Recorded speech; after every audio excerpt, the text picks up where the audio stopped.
The hat came off, and it meant something. Your father in a doorway, one hand lifting his hat as a woman passes on the sidewalk. He doesn't think about it. It's automatic. Learned so early it just feels like breathing. If you ever watched a man do that and never once heard him call it manners, this one is for you. There was a code back then. Nobody wrote it down, but every father seemed to know it, the way he knew how to check the oil or tie a proper knot. It wasn't outlawed. Nobody voted it away. The world just got faster, and one gesture at a time, we let it go. Before we count down the 20 rules, hit subscribe. This list only gets warmer as it goes, and you won't want to miss the ones still coming. The villain here isn't a person, it's speed and convenience, 100 years of the world moving faster until the small rituals that used to say, "I see you," got quietly crowded out. Let's count down the 20 rules speed and convenience buried, starting with the one everybody remembers first. Number 20. The hat came off for a reason every single time, and the reason was never random. You remember the weight of a felt brim between two fingers, the small forward tip of the head that went with it. Quick, almost invisible if you weren't looking for it. It came off in an elevator if a woman stepped in. It came off passing a stranger on a quiet street. It came off in front of a church, a courtroom, a coffin, passing by. There was a whole unspoken grammar to it, when to tip it, when to lift it fully, when to hold it against your chest and just wait. Today, a hat stays on indoors, outdoors, at the dinner table, and nobody blinks, because the gesture that used to carry all that meaning simply isn't there to make anymore. Number 19. You walked on the street side of the sidewalk. Your father would shift without a word, so he was the one closest to the curb, the one closest to the splash of a passing car through a puddle, the one closest to whatever trouble the street might throw. It put him physically between the woman beside him and the road. Nobody teaches that now. Nobody thinks about which side of the sidewalk they're walking on, because nobody's expected to place their own body between anyone and anything anymore. Number 18. You went to the front door and you never honked. You remember the porch light clicking on before you'd even reached the steps, the particular sound of a doorbell in a house that wasn't yours, the wait in the front hall while somebody went to get her. Honking from the driveway was considered close to an insult, lazy, thoughtless, a refusal to make the small effort of walking up and knocking. Now the car simply idles at the curb and a phone lights up with one word. Nobody climbs the steps anymore. Number 17. You asked her father before you asked her out. You remember the stiff handshake in a front hallway that smelled like Sunday dinner, the specific silence while a man you barely knew looked you over. It wasn't about permission exactly, or it wasn't only about that. It was a young man walking into a family's living room and letting himself be seen, letting himself be judged, before a single date ever happened. That whole ritual is gone now. Couples simply decide between the two of them with no audience at all. Number 16. You never called the same day. 2 days ahead minimum, sometimes 3.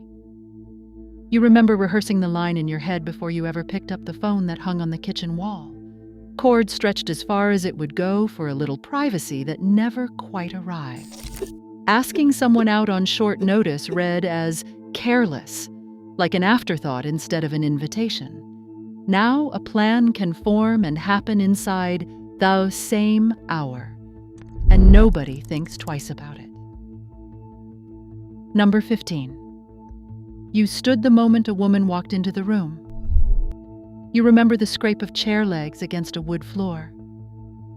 3 or 4 men rising at once without a signal, like it was reflex. It wasn't for show. It was never really about the hat. And it was never really about the standing either. It was about noticing who had just walked in and letting your body say so before your mouth had to. Now people stay seated, phones in hand, and a room can fill and empty without a single chair moving. Number 14. You pulled out her chair before you sat in your own. You remember the small lift and slide of it against the floor, timed exactly to when she was ready to sit, not a second before or after. It took practice to get that timing right, and nobody talks about it as a skill, but it was one. Today, everyone finds their own seat, and the chair stays exactly where it was left. Number 13. At a restaurant, you ordered for her. She told you quietly what she wanted, and you passed it along to the waiter, and it was considered the height of thoughtful hosting, not the strange gesture it looks like now. You remember the small lean toward the waiter, the low voice, the sense of handling something so she didn't have to. It reads differently to modern ears, and that's fair, but it was, at the time, simply what a host did. Now, everyone orders for themselves, and the ritual of being spoken for at a table has vanished completely. Number 12. You helped her into her coat. You remember holding the sleeve open, the cold air already waiting on the other side of the door, the small half-turn she'd make so her arm is found the openings without looking. If she didn't have a coat of her own, offering yours was considered the finest kind of gesture a man could make on a cold night. Now, coats get grabbed in a rush on the way out the door, one arm at a time, alone. Number 11. You walked around the car and opened her door. You remember the gravel crunching under your shoes on the walk from your side to hers, the particular click of the handle, the small offered hand if the step down was steep. It assumed a slower world, a driveway instead of a parking lot jammed with traffic, and it mostly worked. Now, the passenger door opens itself, so to speak, before the driver's even out of the car. None of this, if you notice the pattern, was ever really about whether a grown woman could open a car door on her own. Your father knew that. It was never really about the hat, or the chair, or the door. It was about a small, deliberate pause, a moment where a man chose to notice somebody else before he thought about himself. That's the part that got lost, along with the gestures. Number 10. You brought a corsage, not just yourself. You remember the cool cardboard box from the florist, the careful pin, the way a small cluster of flowers on a wrist or a dress turned an ordinary night into an occasion. Florists built whole displays around it, modest ones, priced for a teenager's allowance because it was simply expected. Nobody shows up with flowers for a school dance anymore. You show up with yourself, and that's considered enough. Number 9. You never arrived at someone's home with empty hands. You remember the specific weight of something wrapped and carried up the front walk.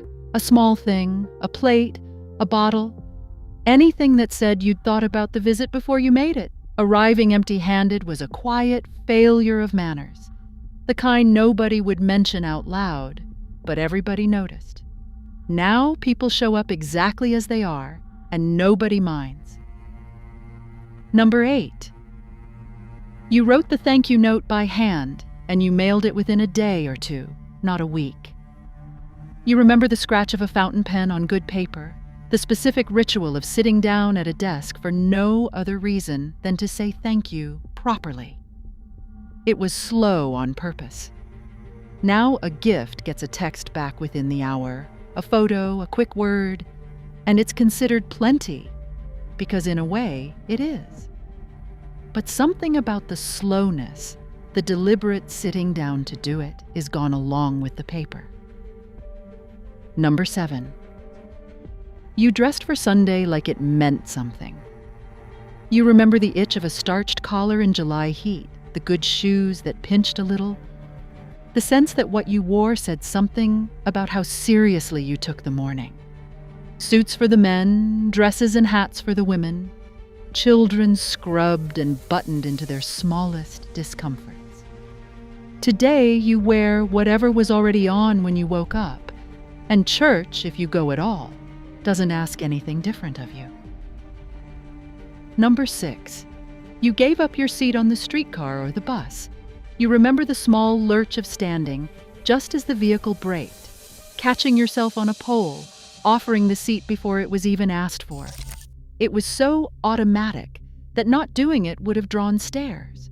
Somewhere along the way, offering a seat started drawing different kinds of looks instead, and most men simply stopped. And now whoever sits first stays sitting, and nobody thinks it's strange. Number 5. Certain subjects never came up at the dinner table. You remember the specific quiet of a family meal, the clink of silverware filling the space where an argument might otherwise have gone, a shared unspoken agreement that some topics belonged somewhere else. Conversation stayed light, safe, easy to pass around the table like a serving dish. Now nothing is really off the table anymore, and dinners are louder for it, in every sense. Number 4. You called an older man Mr. until he told you otherwise. You remember the small beat of hesitation before you'd ever have used a first name, the sense that familiarity was something earned, offered, not assumed. It marked respect for age the way standing marked respect for a woman entering a room. Now first names arrive immediately for everyone, and that particular kind of earned familiarity doesn't really exist anymore. Number 3. You walked her all the way to the door, and you waited until she was inside. You remember standing on the front step a beat longer than felt strictly necessary, watching through the screen door until a light clicked off somewhere inside the house, a small, private signal that she'd made it in safely. Nobody sits in an idling car at the curb and simply drives off once the passenger door shuts. That last walk to the porch and the waiting belong to a slower kind of evening that doesn't really exist anymore either. Number 2. You kept the cigarette in your other hand for the handshake. It sounds small, almost silly, but you remember the little juggle it took, hat in one hand, cigarette tucked between 2 fingers of the same hand, so your right hand stayed free and clean for whoever wanted to shake it. It was a tiny piece of choreography, practiced without ever being taught, and it said, without a word, that greeting you properly mattered more than finishing your smoke. Nobody juggles anything for a handshake now, mostly because none of the individual pieces, the hat, the cigarette, the handshake itself, get much practice anymore.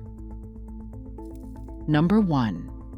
You noticed her or him or whoever was in front of you before they ever had to ask. This is the one underneath all the others, the rule that never got its own name because it didn't need one. A coat draped over a puddle so she wouldn't step in it. A chair angled slightly toward the fire because somebody looked cold. A door held a beat longer. A seat given up a beat sooner. A hat lifted before the greeting even started. It was never really about the hat. That's the part worth sitting with for a moment. None of these 20 things taken on their own were really about hats or chairs or coats or streetcar seats. They were a shared language, taught quietly, generation to generation, for saying one simple thing. I see you, and I am choosing, on purpose, to make a small effort for you. That language didn't get banned. No law erased it. No company killed it off for profit.